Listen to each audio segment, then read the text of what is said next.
I pledge allegiance to the flag of the United States of America and to the republic for which it stands, one nation, under God, with liberty and justice for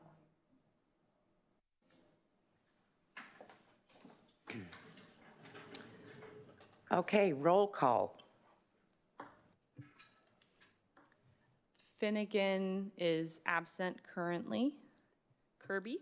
Here. Bolanos? Here. Taylor? Here. Davis? Here.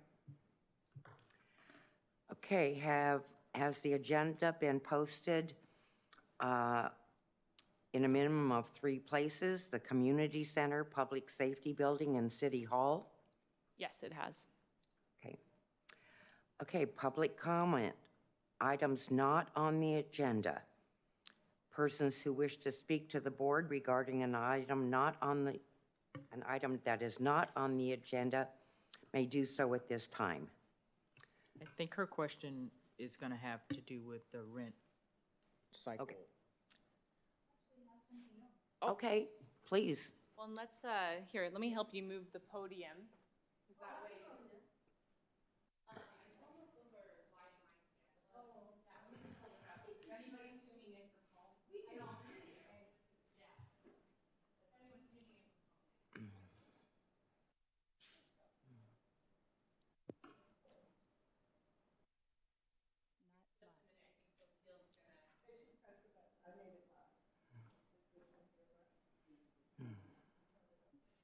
So Yemi, you press the button to speak it in the center.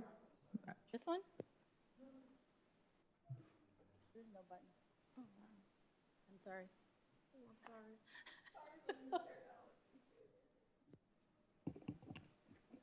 No buttons.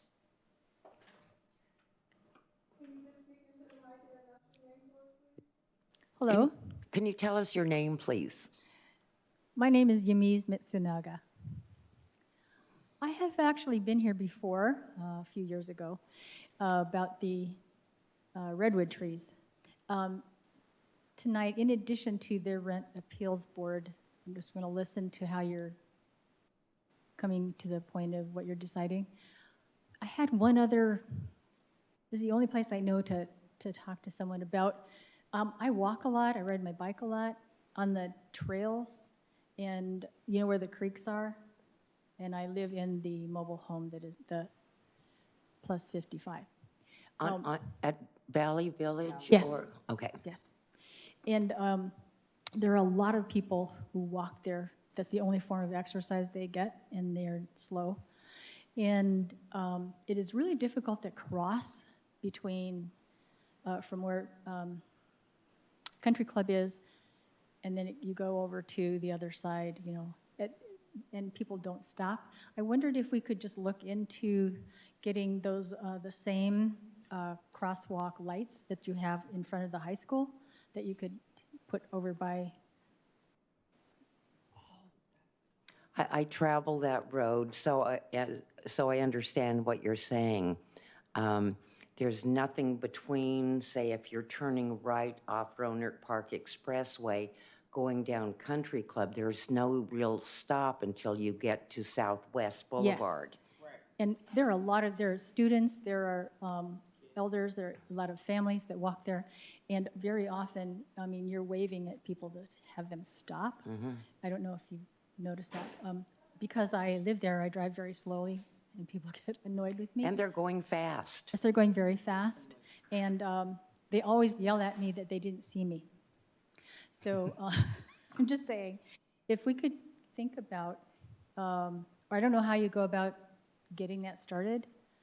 You know how you have an actual audio alert that the yellow lights are flashing, and then people know they can cross. And we have people who don't see well, that kind of thing. So that's in addition to what I had come for originally. I just wanted to bring that up. Thank you. My question would be, Jenna, is this something that should really go before the Planning Commission? I don't know that it's a mobile home parks issue as much as it's a city issue. Yeah, Chair, I think you're correct there. I would recommend actually coming to City Council with that because it would be a capital improvement project, meaning it's, you know, a city street right of way. So that would be something the council would have to direct, or they could, if it's already something that's being planned, they could direct staff to Maybe I could look find out, into it. Mhm.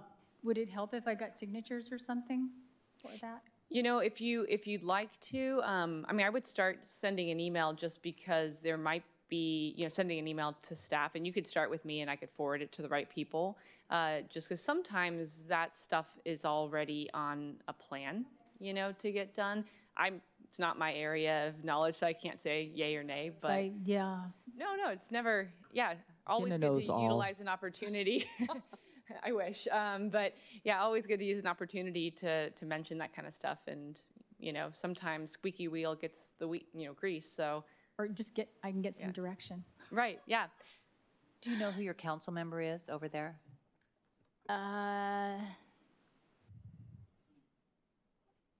No. For Valley Village, yeah, let me look at a map again. Okay, I should yeah, know off the top I of my don't head, but think I just found out my zone, so I'm not too sure. I'm happy to connect with you after the meeting. Thank you. Yeah, and see if I can get you directed to the right person. Welcome, Sarah. Thank you. Okay, consent calendar, approval of minutes. We're asking for approval of the draft minutes of the Mobile Home Parks Rent Appeals Board meeting on May 5th.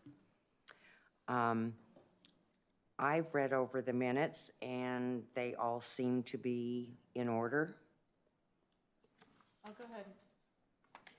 You push that. Oh, sorry, yeah, there's a I button second now.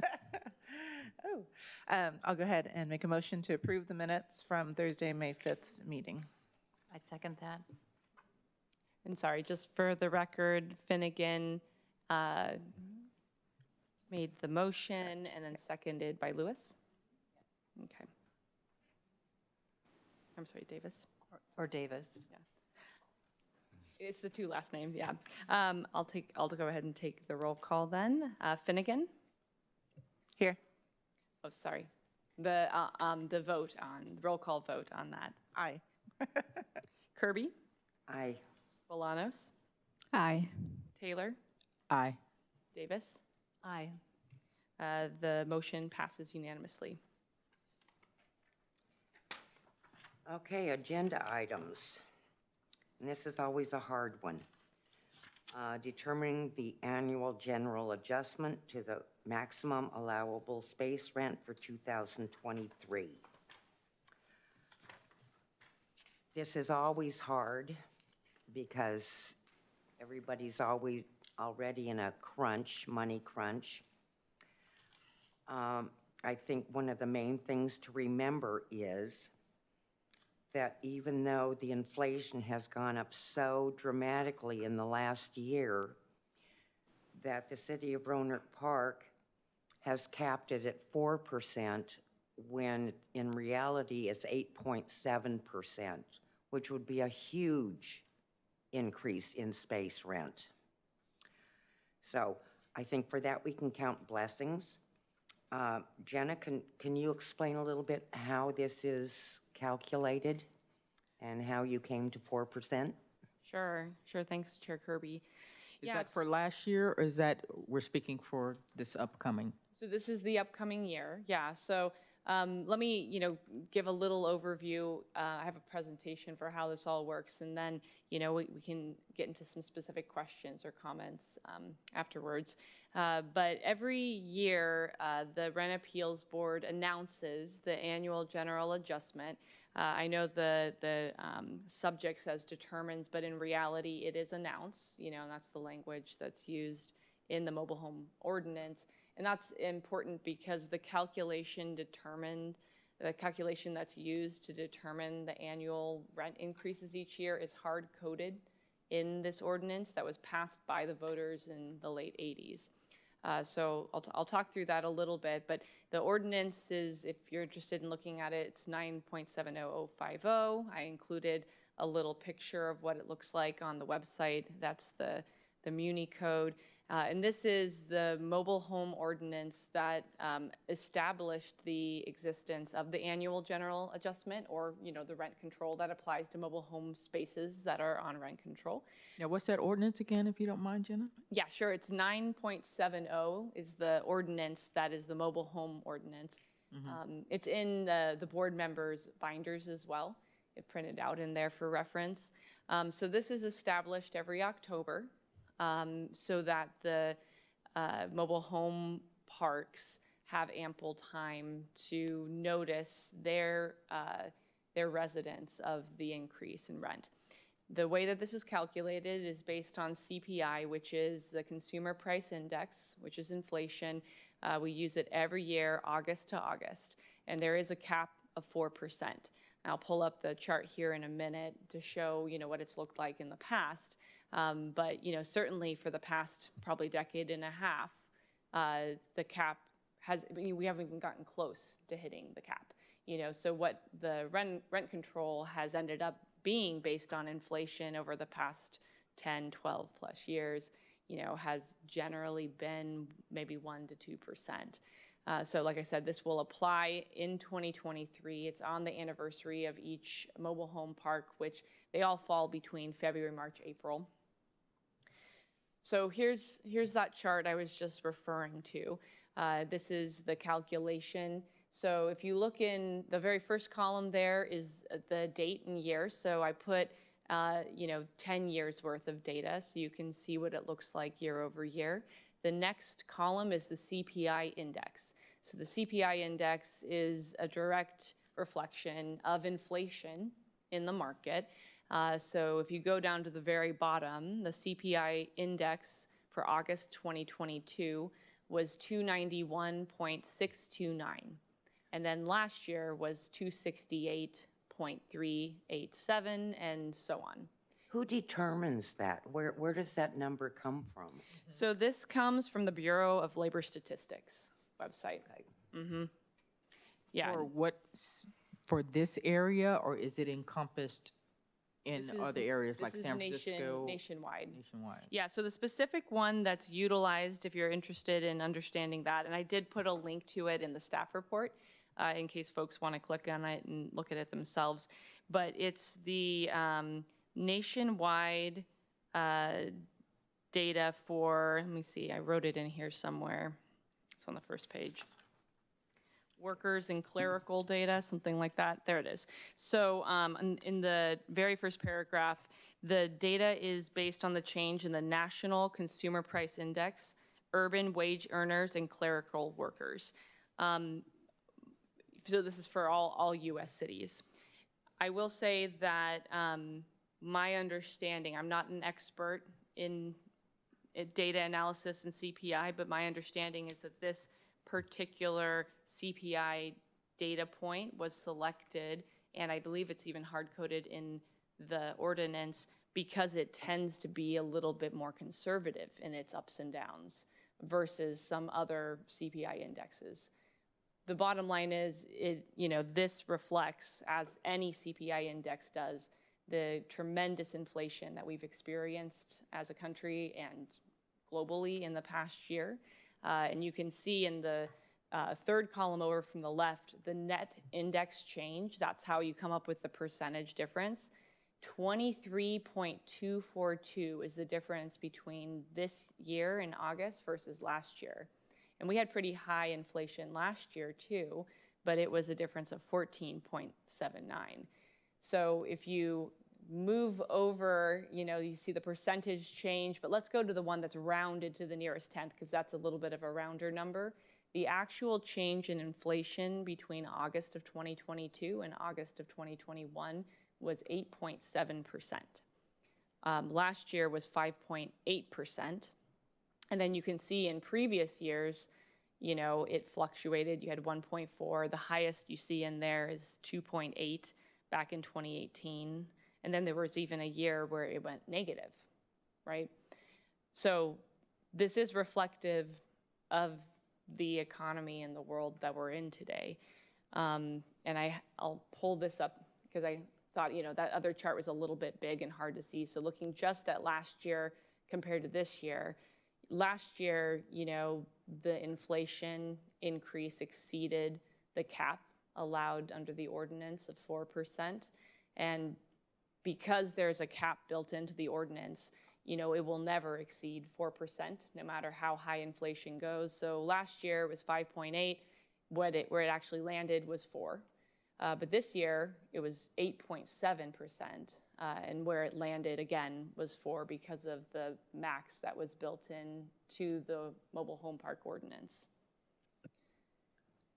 So, you know, obviously our staff recommendation is to adopt the resolution. I do want to clarify that the resolution is simply announcing the AGA. The Rent Appeals Board does not have authority to unilaterally amend the terms of a voter-approved ordinance as much as, you know, you may desire to, or if you wanted to. You know, you know, the calculation is hard-coded in the ordinance that was, you know, approved by the voters. But, you know, we do the resolution as a formal adoption process, and we include that in our letters to all of the mobile home park owners when we follow up and notify them of the rent increase. Thanks, Jenna. I think we all understand that 4% is the max, and we've all seen what has happened this last year. So you're right. It's not like we can change that or debate it. It's what it is. I just had a question as far as, since this was 4% last year, and it was already communicated to the owners or renters that there was an increase last year, what type of communication has gone out by the mobile home owners of a potential increase? Has there been any? I just don't want this to be a surprise that, again, within 12 months that another 4% increase has taken place. I think Has there been any communication, or have you? not yet. I think, if I remember correctly, they have to give residents 90 days notice of rent increases. At least I remember I get one, and it usually comes in December or January, notifying me that on April 1st, my rent is going up 4% or whatever, and it will now be this. So at least our park is giving residents 90 days notice. Yeah. And I think that's important because Yes, I just wouldn't want Very. somebody to see that increase 2 years in a row and not understand why, or not understand where the numbers are coming from. Because I actually put that up, I think last year. I asked, why don't we have it? And then it got instituted. And so I'm glad, because I was surprised when I got mine. And it's like, don't they, it's like AT&T lets me know when they are going to raise my thing.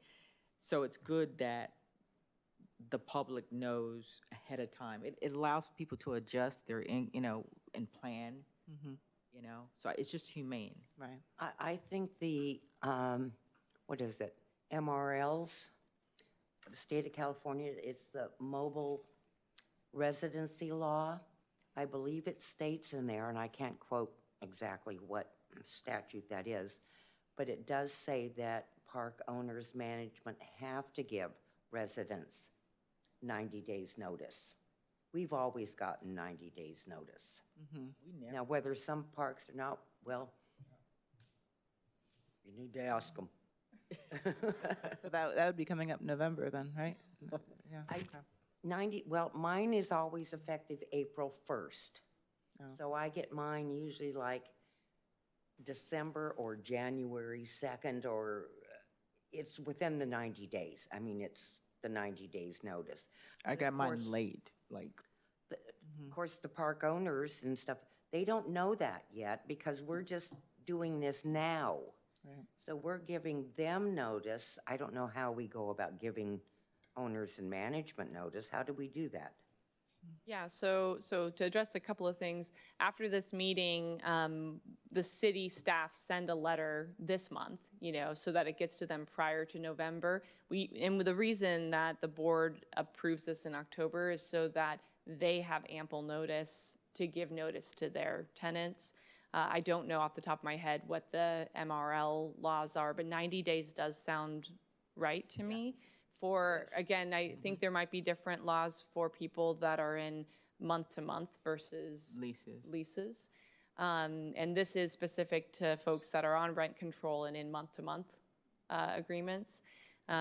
So yeah, I know that's why this is passed, so that they can give ample notice, and the earliest anniversary date of a mobile home park is February. So there's February 1st, March 1st, and then April 1st.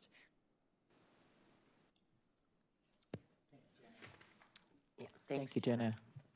Did you have something you wanted to say regarding this?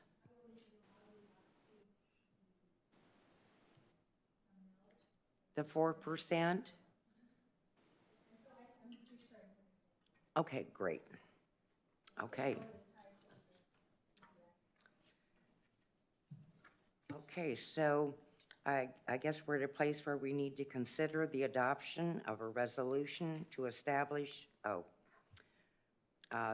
the general adjustment for rent for 2023. Is that correct? That's correct. I'd go ahead and like to make a motion to have that go forward.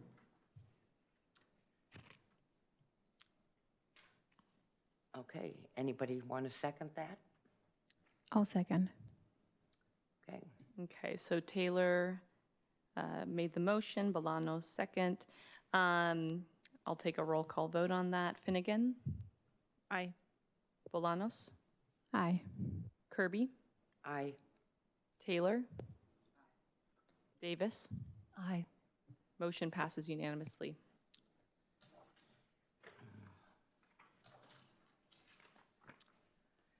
Okay, next on our agenda is consider the adoption to establish registration fees for 2023. I think we've read this. Jenna, I really appreciate the way you wrote it and your rationale for not imposing registration fees.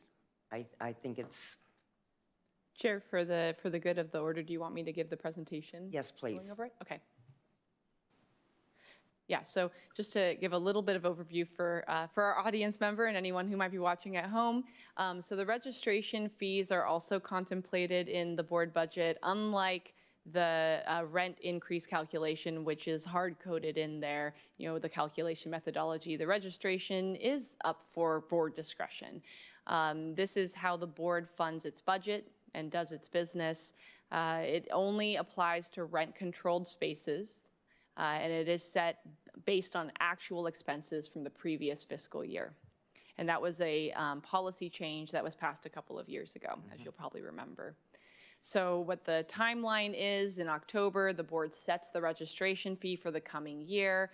In November, the staff sends invoices to the mobile home park owners. It's usually the same letter that we send them to say this is what the rent increase allowance is, or the AGA. In February, the mobile home park owners pay the grand total for the park, and then over the rest of the year, they recoup their costs from the residents in rent control spaces along with their monthly rent payment. So just to provide a little bit of background about what the registration fees would be, the total budgeted expenses for last fiscal year was $133,120. As you'll remember, the board made a decision to shift in how it budgets and how it sets registration fees, so that the fees are actually based on actual expenditures, not on projected budgets. And that budget did include that $60,000 for landlord petition, which would be completely recouped if it had occurred, which it didn't. What was actually expended was very low, $1,802.70, because the board didn't have a lot of business to do last year, and to be frank, city staff didn't have a lot of spare time to work on the files, which we are hoping to do in this fiscal year. So it was very low expenditures last year. The total number of rent-controlled spaces, the anticipated number of rent-controlled spaces, is that 1,176. So if you divide the total expenditures by 1,176, it would be a whopping $1.53 per year per space, or 13 cents per month per space. Since the calculated registration fee was so low, and the board has sufficient funds to be able to cover the expenses in this year's budget, we are deviating from our normal process and recommending that the board does not collect registration fees for 2023. While it won't severely lower the impact of inflation on the rent increases on folks in mobile home parks, it, is a step in the direction of, at least one thing the board can control and say, we're not going to collect this thing because you have sufficient funds. So that's why, the last year and the previous year, the board did make the decision not to collect registration fees for the same reason. And I think, we're in a fiscally sound situation where the board could extend that again. So the resolution that staff is recommending today is actually to establish no registration fee for mobile home spaces. The way it's actually worded is, it says establishing a fee, but then when you read under the therefore, what will be established is nothing, right? It will be no fee. Jenna, I have a question on the, I guess it's the last page, where it's showing income statement, income and expenses. Mm-hmm. And maybe I'm just not remembering, but income, it's got petition revenue, $60,000. Mm-hmm. I honestly, I don't remember what that is. And further down, it says petition expenses, $70,000. So I'm not quite. Yeah, so I can tell you what that is. You always have the best questions about the budget. So the way that finance zips it up in their system is they combine, at least that at petition expenses, that was the $10,000 for tenant petitions plus the $60,000 for landlord petitions. So they put the expenses, this is budgeted, this is what was budgeted, not spent in that first column. So they had put those two together. The revenue up above, again, that was a budgeted revenue. If you look in the middle, the year-to-date actual, you'll see nothing actually came in and nothing was expended for the revenue. The number, 12,044, since we're looking at this page, that is a refund from the previous year. It was essentially a true-up. The board got overexpensed in fiscal year 2021 for its cost allocation plan. And this is just kind of normal finance practice. When they true up, they'll refund it back. So that's what that ended up showing up as a refund. Okay, can you also tell me about the city attorney expenses of $15,000? 15. The budget of 15. Oh, I see. Yeah, so that was what was budgeted, but none of that was expended. So that was the first column on here, and I apologize, I can't put it up on the screen for anyone watching at home. But if you look at the agenda, I guess it's the very last page of the agenda, we included the income statement from fiscal year 2021 to 2022. The very first column, that's what the board passed as the budget. Mm-hmm. And then the middle column is what was actually spent. So the board had passed a budget of $15,000 for city attorney expenses, but no expenditures in that line item was spent. Got it. Mm-hmm. Okay. So all you really have, in the middle column, since we're on it, is some staff time, that $3,500. But because you had a refund in that middle one, the $1,244, and then that $455, that was also a refund. We had accidentally gotten some extra, one of the Zoom meetings that we had a while ago, we had gotten Sonoma Media had assisted with the AV without my knowledge until the bill came in. And when it came, and traditionally we actually use IT in-house to do that. But for Planning Commission and City Council, they contract with Sonoma Media. So when that invoice made its way to me to sign, I said, I'm not signing this because we didn't order this. So they had billed it in the previous year. The refund showed up this year, so that's why we've got a refund on there. Thank you, Jenna. So where we're at here is, on the registration fees, is the board is saying we don't want to pass on 13 cents a month to to registered people in mobile home residents. So we're voting to waive any registration fees for this next year. I agree. I think it's the right thing to do. It's not a lot of money, but at this point, anything is important. I agree.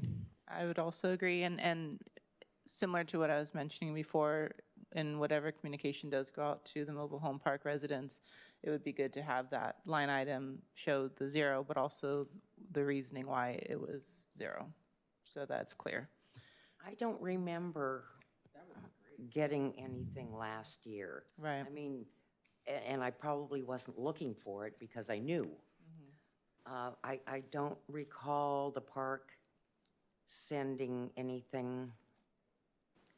I remember getting the 4% increase and giving me a dollar amount, but I don't remember on that form if it said registration fee 0 or if it said anything at all.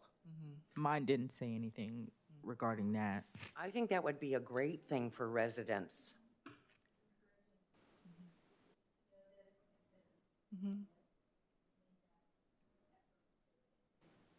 And just for that transparency too, because if Yes. next year, you know, we have to be in a position where we say, yes, we're going to be voting to, you know, for whatever that amount is, that way it's clear that 1 year, we were 2 years, or however many years it's been now, we've been able to waive that fee.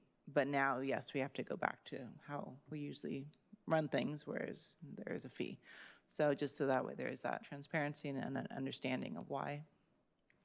Transparency, I very think important. you're right. Like I say, I knew, Yeah. but that's because I was here. Right. I don't know that my neighbors knew. I just don't know, I don't remember what their form looked like, where if it said $40 a month increase in rent, but 0 registration fees, because we also didn't pass on any registration fees last year. Right. But I think that's important for residents to know that we're not just, you know. Jenna, do you know if the landlords send out the same type of template, or is it just like a letter that they make up on their own once they get the notification? Yeah, it's a good question because this is something that came up last year, as I recall. And the letter that goes from the board, which the staff sends on your behalf, does go to the mobile home park owners. Now, in that letter last year, and I think even the year before, we did, based on the direction of the board, staff included explicit language about why there was no registration fee being charged, and the resolution included that language, which I looked at to pull into the recommended language of the resolution that you're looking at tonight. I don't know that, I mean, we can, I'm sure we can put language in there to encourage the mobile home park owners to communicate the why. I don't know if we can enforce it. That's Why fair and wouldn't they be understandable. liable to inform people if we are asking for transparency? Why wouldn't they want to be transparent with the public? It's a good question. I can't answer what the process or motives of mobile home park owners might be. Can we post it on the Sure. wall, on the bulletin board, send it? I mean, if it's included in the body, I mean, it'll take what? I don't know how many sentences. You think that's possible, Jenna?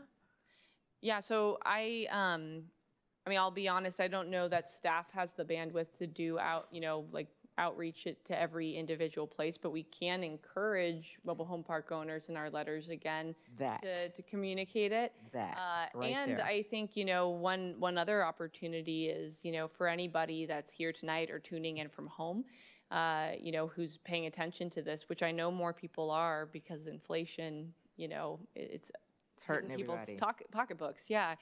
If there's a community area for people to post that, the Rent Appeals is. Board, chose not to levy any registration fees this year to try to support, folks in a challenging time with inflation. Like, I mean, I think anybody could put up their own. I'd like a copy. I'd put it up where I am.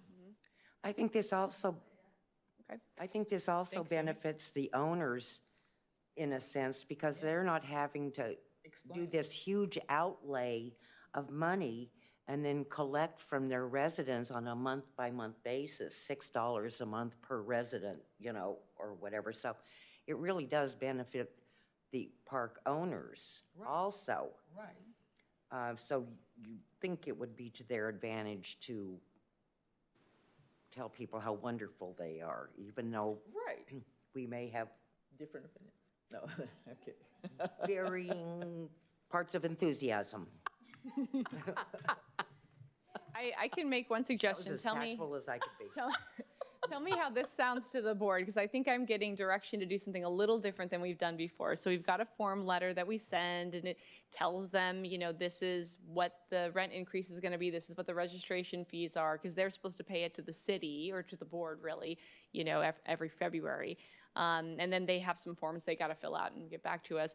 It sounds like what the board would like us to do is include in that letter packet a kind of simple flyer that they could post.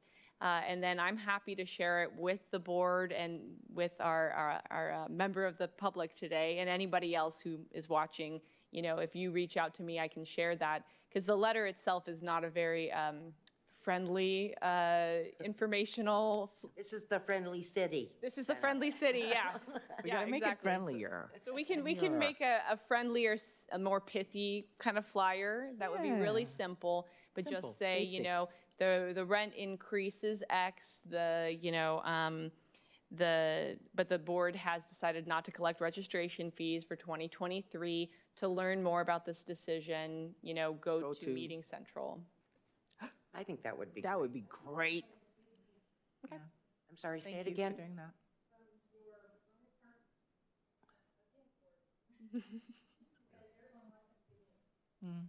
Yeah. Oh, you said it would be good. Goodness. Well, if they found out it was only going to be 13 cents a month, I don't know how thrilled they would be with that, but who has to tell them that? No, but it's a step in the right direction. The board really is. I mean, this is, the registration fees, et cetera, are the board's income.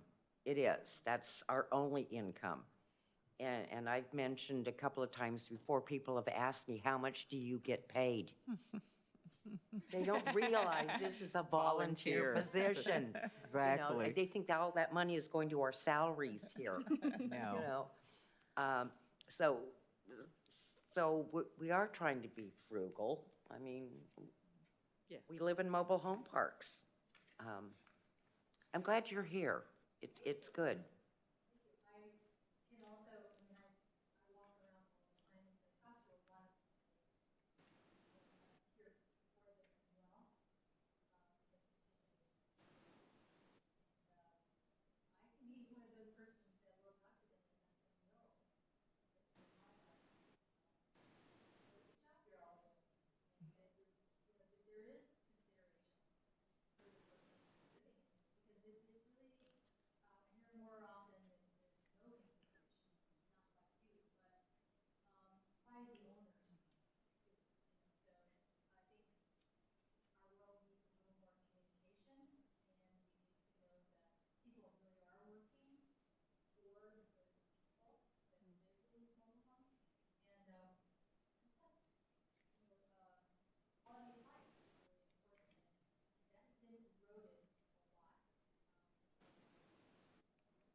Thank you for sharing that. Thank you so much, Emi Mitsunaga.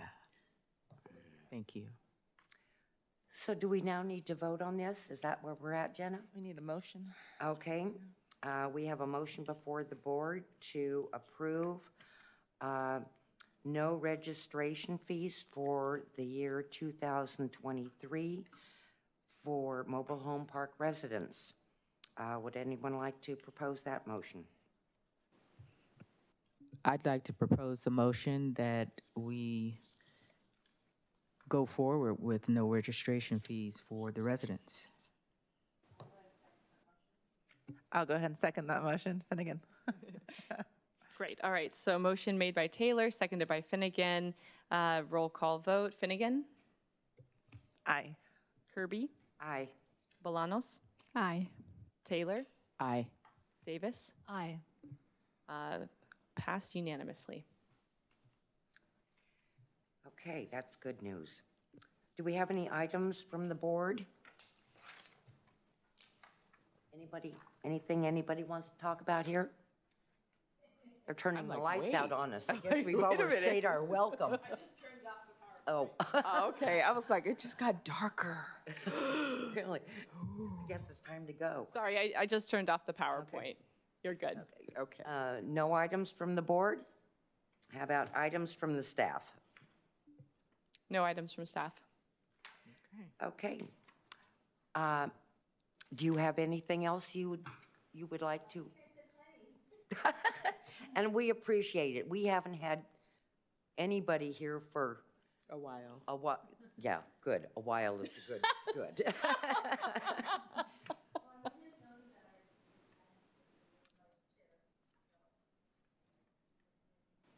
You wouldn't have known about it, how? Ah, good one. Well, and you know, you can always watch on TV, on Channel 26. Good for But we you. appreciate you being in, Okay, in we're the gonna audience. take up a collection to get her a TV. Okay. Okay, our next regularly scheduled meeting will be when, Jenna? So our regularly scheduled meeting, if we have business, will be Thursday, November 3rd. Okay, Thursday, okay. And we will be hearing from you if there's something or nothing. Okay. So, I guess at this point, we can adjourn.